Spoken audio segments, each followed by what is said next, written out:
Hey, what's going on, y'all? Back with the Heat for the Streets, man. It's aka Showtime. Hey, man, look. Um, Shout out to Ryan Davis, bro. If y'all don't know who Ryan Davis is, he's kind of like a viral sensation. He does, comedy videos. He's pretty much like a comedian of some sorts. One of those internet celebrities or whatever. But the dude made a video about 6 hours ago. Um, I just kind of like woke up from sleeping. I checked my Facebook page and I kind of seen it. And I copied the link. I'm gonna put the link in the description for the video. Oh, by the way, my movie review for Detroit is coming. Make another video and tell y'all when it's up.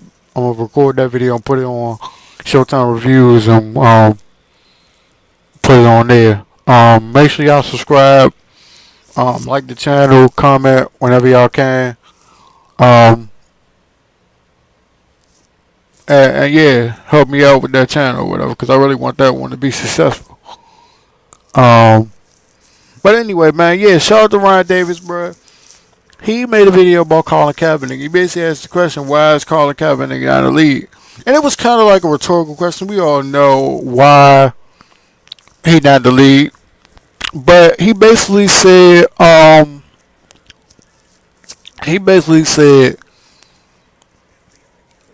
he looked at guys like Johnny Manziel and Tom Brady and Josh Brown, even though he didn't say it by name, but he mentioned domestic violence. Um, he mentioned Dante Stallworth getting signed by the Ravens, and he said when the Ravens didn't sign Colin Kaepernick, he was hella confused because it's the same team that dealt with the Ray Rice situation and was going to bring him back, but because of the backlash, they didn't. And they said because of his play, which, look, Ray didn't help himself when his last season with the Ravens. He was averaging like 1 yards a carry, which isn't good for a Pro Bowl, Super Bowl running back.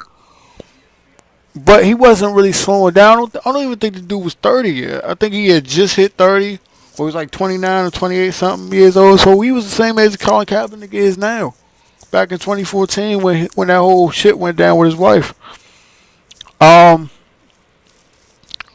he basically was just like, yeah, he was like, yeah, I'm not trying to, diminish the whole thing with Ray Rice or dudes like, Martavius Bryant and Josh Brown, because he said, hey, the NFL tries to enforce personal issues outside of football, and make them and penalize people inside of football, giving them 10-game suspensions and 4-game suspensions and 6-game suspensions. And he said, look, he's not diminishing the impact of the negative impact that those things can have because it could be an image thing for the NFL, obviously, but he said they shouldn't really have jurisdiction over personal issues unless it does detriment the league, like the Ray Rice situation with the domestic violence situation that was on tape, or Josh Brown, who had over 20 reported incidents with his wife, had police reports out, had his wife openly admit and him openly admit that he was beating her. Johnny Manziel, who was on tape with his girl, when she admitted that he beat her and he hit her in the eardrum and shit, and what I'm saying, and turned her like half deaf or some shit like that. Dante Stallworth, who killed a guy in a drunk driving accident. He basically just outlined that. He was like, look, I understand it somewhat because it's an image issue, and you don't want guys out there getting spent. You want them to make as much money as they can. You want them to be good citizens out off the field. Have like really no character issues, and even if they do have some, you can work with them, somewhat. But he said the NFL has too much power, too much jurisdiction over personal matters, and then turn them into football suspensions.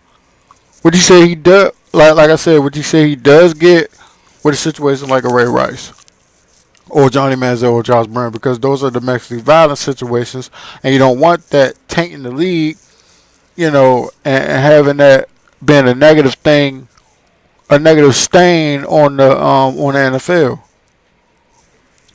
But he basically said, look, with the Tom Brady situation, that was just completely fucked up because you had a mountain of evidence that said Tom Brady was deflating footballs, and of course his history of cheating altogether. You know, um,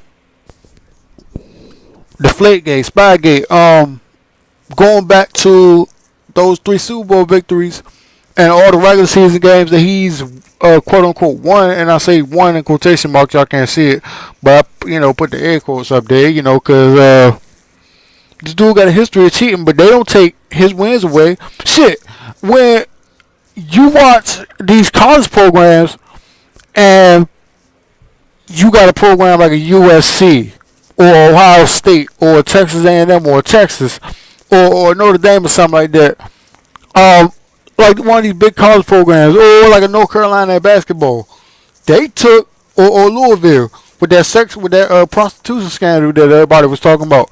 Go back and look at that story. They was thinking about taking Louisville's wins away, including the national championship game that they won in 2013 over I think it was Michigan, or they might have been Michigan in the Final Four. I'm pretty sure it was Michigan, or it might have been Kansas.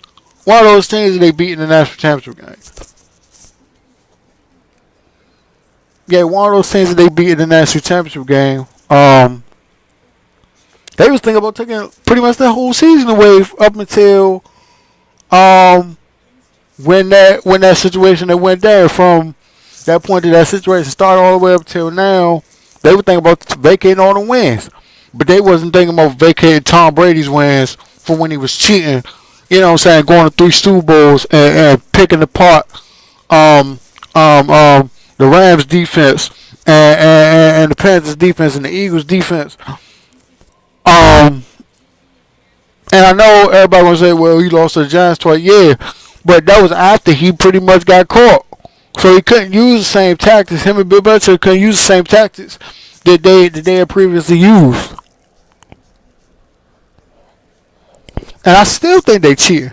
You got organizations like, you had Jeff Saturday and Tony Dungy and Peyton Manning openly come out and say, when they used to play the Patriots over there in Gillette Stadium,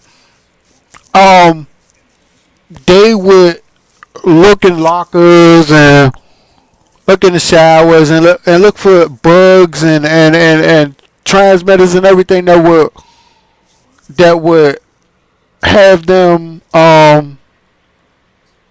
that could pick up their voices so the Patriots could hear what they talking about inside their locker room, and it'll be transmitted from that locker room all the way to theirs. They'll have like walkie-talkies or something like that, that they'll cut on, and it'll transmit. Okay, the coach in the locker room talking about their strategy. And the Patriots got another one that can receive those same pep talks and messages and strategy talks in their locker room. Pittsburgh, Mike Tomlin said the same thing. I think the Ravens has said the same thing before too. Yeah, and they haven't, they haven't punished Tom Brady to the degree that people thought he should be punished at. Now they punished him for the Deflategate after all the whining and bullshit that he did.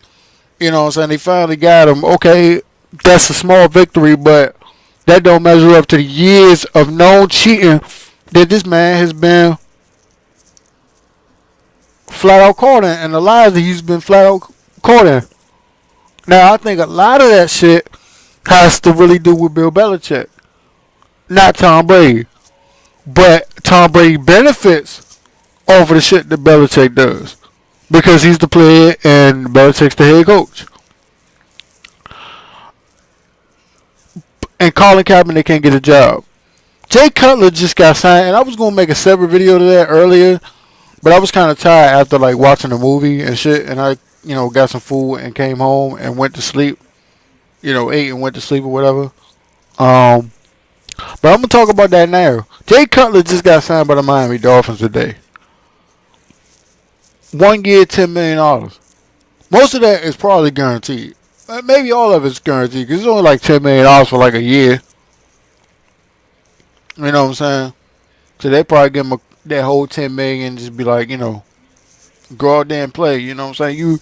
You're a stopgap quarterback anyway because obviously Ryan Tannehill got hurt. They like Matt Moore, but they don't like Matt Moore enough to have him start all 16 games. That and the fact that if he gets hurt, then who the fuck do they have? That's the other issue. So they can use Matt Moore as a security blanket as a backup in case, Cutler either fucks up early in the season with all the poor play or he gets hurt. One or the other. So they'll still have a security blanket. But you telling me Colin Kaepernick couldn't have that job? Think about this, y'all. Think about this. Colin Kaepernick threw as many interceptions last year as Jay Cutler threw touchdowns. And as we know, Colin Kaepernick only threw 4 interceptions. So, in contrast to that, Jay Cutler only threw 4 touchdowns. Now, Jay Cutler was hurt last year, I think like with a shoulder and a knee injury or whatever. And also, yeah, he did get benched for poor play, but he was hurt most of that year. And Matt Barkley ended up starting a lot of games for the Chicago Bears, and he actually played pretty decent. I used to like Matt Barkley when he was at USC. I thought that he got a raw deal by getting drafted by Chip Kelly and the Philadelphia Eagles because I knew they weren't going to develop him. And I knew he was just going to be a bench warmer and he should be the franchise quarterback. But Matt Barkley didn't play good enough to get a job in Arizona over Colin Kaepernick. Blaine Gabbert damn sure didn't play good enough over Colin Kaepernick to get a job in Arizona because he wouldn't have got fucking benched for Colin Kaepernick if he did. And I don't care what he did in the Hall of Fame game. I seen the numbers. 11 to 14, I think 185 and a touchdown, a pick or some shit. Because I was looking at the stat line, I was just like, oh, let me see if I can prove a point. Because I know Blaine Gabbert, and he played, and of course he played my trash defense with pretty much no starters and whatever. Because I seen some of the highlights on Sports Center the other night, and also I looked at the stat line. That's not gonna fool me. That's not gonna fool me because we all know if Blaine Gabbert was ever getting in the lineup for the Arizona Cardinals, he probably stink up the joint. Just like he did in Jacksonville, just like he did in San Francisco.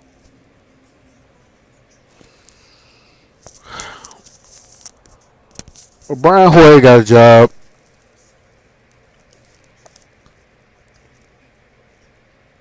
Matt Barkley, Blaine Gabbert, both of them McCown brothers, and Luke McCown just signed with my team the other day. Ryan Mallett,